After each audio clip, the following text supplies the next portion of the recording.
Olá, meus queridos, tudo bem com vocês? Aqui quem está falando é a professora Raine. E na aula de história de hoje, nossa será bem diferente. Nós vamos fazer uma revisão de história, porque na próxima semana, no dia 22, na quarta-feira, vai ser a nossa avaliação de história. Por isso, estudem, é muito importante. Vai ser uma prova fácil, muito fácil, molezinha, mas precisam estudar o conteúdo para que vocês estejam aptos a fazer a prova. Não adianta fazer a prova sem estudar, aí já é bem difícil. Mas lendo os conteúdos e tirando um tempinho do seu dia para assistir essa revisão, eu tenho certeza que vocês vão arrasar na prova. E quais serão os conteúdos da nossa revisão? Nós vamos trabalhar com a semana 21, 23 e 26. Até os títulos, olha que facinho que eu deixei para vocês. Até os títulos que tá na plataforma, eu coloquei da mesma forma aqui para vocês não ficarem perdidos, não saberem qual é o assunto, não tem erro dessa vez. É semana 21, Segunda Guerra Mundial, Alianças e Consequências. Semana 23, o mundo bipolarizado, que é o que? A Guerra Fria. E a semana 26, nacionalismo africano e asiático.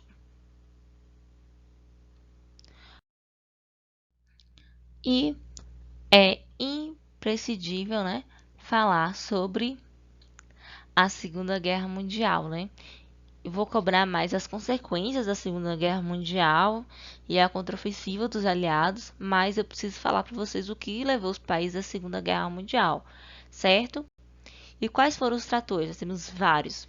Primeiramente, que a Segunda Guerra Mundial é a continuidade da Primeira Guerra Mundial. Nós temos também a crise no capitalismo, com a queda da Bolsa de Nova York, o crash em 1929, que arrasou a economia da Alemanha e levou as economias capitalistas, né, a sofrerem grandes perdas econômicas. Nós temos a expansão imperialista, né, os interesses imperialistas, que é o que vai mover a Alemanha, o Japão e a Itália. Então, nós temos a continuidade dessas políticas imperialistas. Nós temos o Tratado de Versalhes, que foi acertado logo após a Primeira Guerra Mundial, que culpabilizou unicamente a Alemanha sobre o conflito, sendo que a culpa não era exclusiva da Alemanha. E nós temos também a política pacifista, né, que foi tentada ali entre a França e a Inglaterra durante a expansão alemã, que tentou colocar panos quentes, não tentou resolver logo as invasões alemãs, chamando a Alemanha, tentando freando, né, a Alemanha, vamos assim dizer, com sua política de expansão. Ao contrário, eles achavam que apaziguando, deixando a Alemanha conquistando território, seria apaziguado, mas isso não aconteceu. E a guerra se iniciou em 1º de setembro de 1939 com a invasão da Polônia.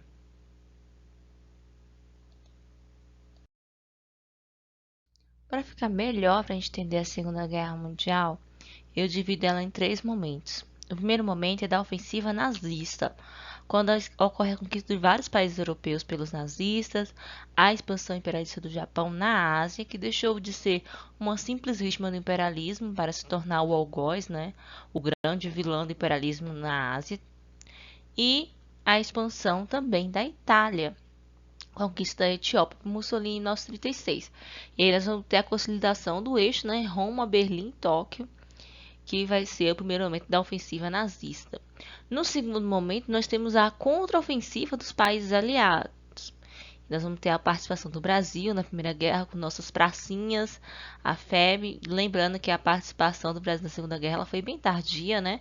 Que se enviou soldados brasileiros e porque Vargas foi um político muito hábil em fazer isso, de jogar para os dois lados e depois ele foi para o lado dos Estados Unidos, né, quando um navio brasileiro foi bombardeado por forças alemãs e também para conseguir, né, o financiamento. Vargas pensava muito na industrialização do Brasil para conseguir o financiamento estadunidense. Ele se aliou aos Estados Unidos. E como aconteceu essa ofensiva dos aliados? Nós temos o primeiro momento, né, que foi a grande ofensiva, que foi quando a Rússia conseguiu resistir, né, na Batalha de Stalingrado, e aí se começa essa contraofensiva a partir dessa batalha. Essa Batalha de Stalingrado ela foi uma batalha bem violenta entre e houve uma grande mortandade, né, dos dois lados, mas os russos estavam mais bem preparados porque conheciam a região e eram adaptados também ao clima, né, coisa que os alemães não eram, que as temperaturas chegaram a negativo 40 graus Celsius, então os russos estavam mais bem preparados e a partir dali, da vitória da Batalha de Stalingrado, é que a União Soviética começou a empurrar as forças alemãs de volta para a Alemanha e reconquistar novamente os países que tinham sido conquistados pela Alemanha. Aí você tem a contraofensiva da União Soviética e nós também vamos ter a contraofensiva ali vindo do norte da África, né? Porque como foi uma guerra de proporções mundiais, ela também aconteceu ali na região norte da África e a partir dali conseguiu fazer a invasão, né, da França, que foi conhecido como o dia D, foi o dia D porque não se queria falar o dia, né, para os alemães não descobrir, aí falaram em código o dia D para eles ficarem confusos, que foi a invasão da Normandia, que foi a região da França pelos aliados e a conquista da França.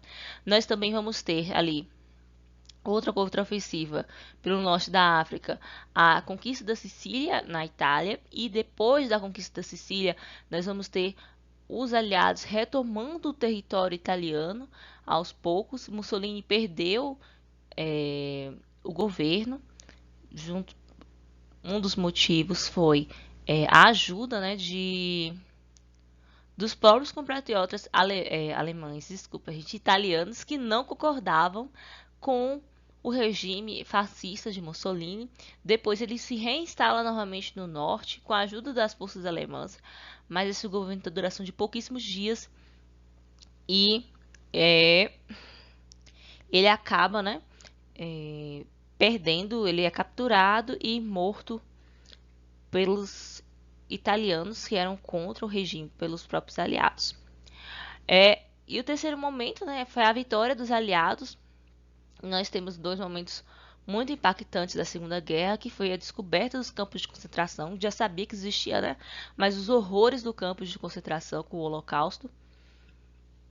E o fim da guerra, né? Com as bombas de Hiroshima e Nagasaki. No momento da contraofensiva dos aliados, eu tinha até me esquecido de mencionar para vocês, mas também foi o momento da contraofensiva dos Estados Unidos na Ásia, né? Porque eles conseguiram, na Batalha de Midway, virar o jogo, né, e conquistar várias regiões da Ásia, e o Japão continuava resistindo, apesar de estar cambaleando das pernas, utilizando os pilotos suicidas, mas mesmo com todas as tentativas, o Japão continuava firme, assinou um tratado de armistício, né, de paz, mas os Estados Unidos queria rendição total, e para conseguir a rendição total, lançou as bombas de Hiroshima e de Nagasaki. E não precisa nem se falar que foi um verdadeiro horror, né? Milhares de pessoas morreram instantaneamente, os prejuízos econômicos, materiais e psicológicos enormes, e milhares de outras pessoas morreram em decorrência, né, do contato da radiação. E aqui eu coloquei uma imagem, um GIF para vocês dos batalhões, né, indo para a guerra como demonstração de força, né? As potências gostavam muito de demonstrar essa força, demonstrar os batalhões indo para a guerra, a quantidade de homens que era disponível para utilizar, né, na guerra. O fim da Segunda Guerra não significou o fim dos conflitos, muito pelo contrário, senão nós não teríamos conflitos até hoje. Logo após a Segunda Guerra, se iniciou-se uma nova ordem mundial, a divisão dos países em dois grandes blocos políticos e ideológicos, que foi a divisão do mundo em duas grandes potências. A gente fala que o mundo se tornou bipolar, ou seja, havia dois grandes polos de poder, e cada um tinha uma forma de ver o mundo e de fazer a política à sua forma. A gente chama esse período de Guerra Fria. E para conseguir ampliar a sua zona de influência, cada país utilizou uma tática. Os Estados Unidos, utilizando a doutrina Truman, que foi a doutrina do presidente Truman, que ele fez um discurso, né, na Casa Branca, falando que eles iriam lutar contra o período vermelho e tal. Criou-se o Plano Marshall, que foi um plano de ajuda econômica para os países que haviam sido destruídos durante a Segunda Guerra Mundial. E, em compensação, a União Soviética criou o Comecon, que foi um bloco de ajuda econômica entre os países da União Soviética. Quando se terminou a Segunda Guerra Mundial, também tivemos o problema da Alemanha, né? O que fazer com a Alemanha?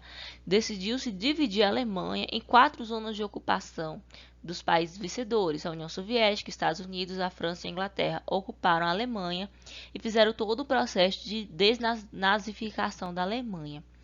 E essa ocupação da Alemanha gerou muitos conflitos entre os países capitalistas e da União Soviética. Para começar, com a União Soviética, que fez o bloqueio de Berlim, impedindo a comunicação entre a Alemanha Ocidental com a Alemanha Oriental.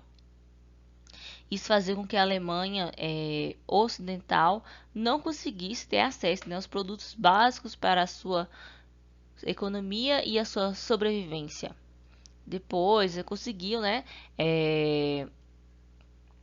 burlar essa bloqueio de Berlim através de pontes aéreas, mas no começo foi bem prejudicial, né, esse bloqueio de Berlim. A resposta capitalista ao bloqueio socialista foi criar pontes aéreas. Nós tivemos também o conflito da Guerra das Coreias, que foi logo após a saída do Japão como país imperialista que tinha ocupado a região da Coreia.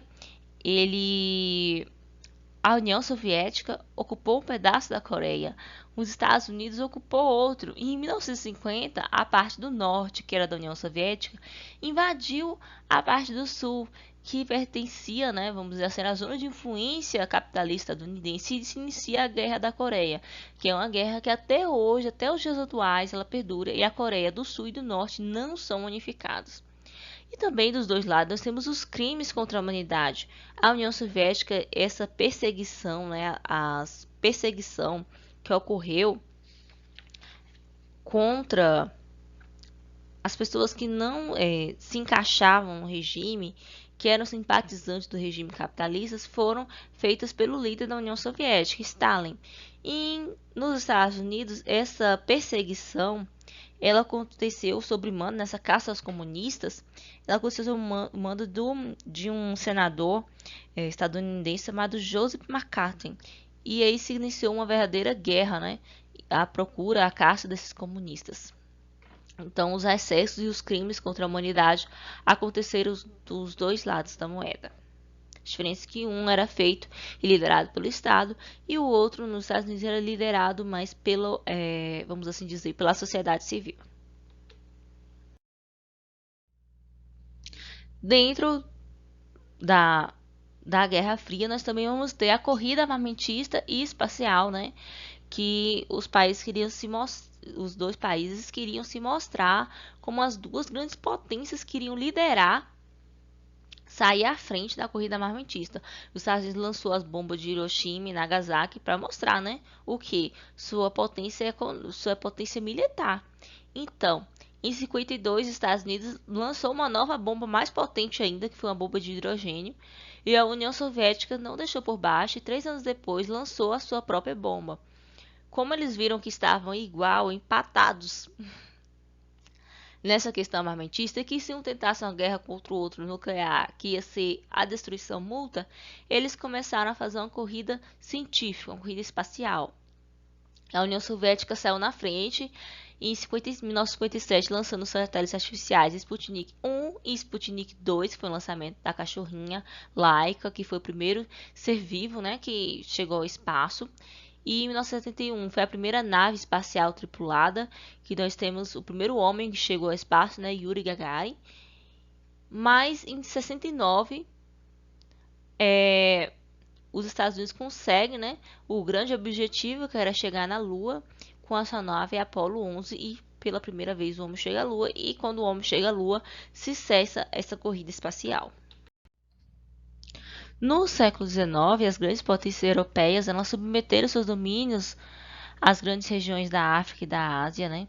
Os seus interesses eram econômicos, mas por trás utilizavam uma missão civilizatória de levar a civilização para aquela região, o fardo do homem branco de levar a civilização, mas não foi bem assim, né? O que a gente teve foi a violência, a repressão, a submissão e a retirada da autonomia desses povos, né?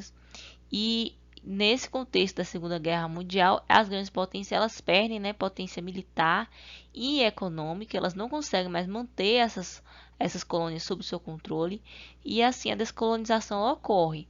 Não aconteceu porque as grandes potências eram boazinhas, mas porque o enfraquecimento delas após a Segunda Guerra Mundial, a luta dos povos africanos e asiáticos por sua autonomia, e também nós temos dois grandes movimentos, que foram o negritude e o panafricanismo, que foram o negritude foi um movimento mais político, o panafricanismo foi um movimento mais ideológico, e todos os dois lutaram, né, pela autonomia e autodeterminação do povo negro.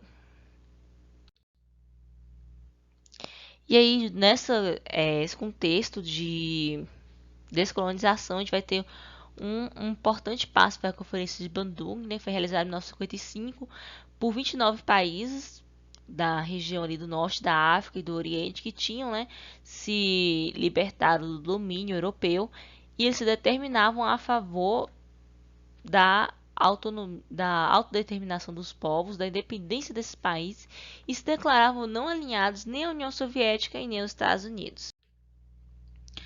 Dentro disso, nós também vamos ter a independência da Índia, que era considerada, né, a joia do Império Britânico.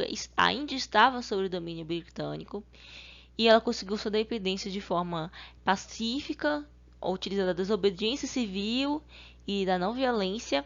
E o grande líder da independência foi Mahatma Gandhi, que é esse senhorzinho que vocês estão vendo aí. E a independência ocorreu de forma pacífica na Índia em 1947. Então, turma, eu falei demais, peço desculpas, mas é esse nosso conteúdo que eu vou cobrar na prova, tá bom? Estudem, bons estudos, boa sorte na prova e até a próxima aula.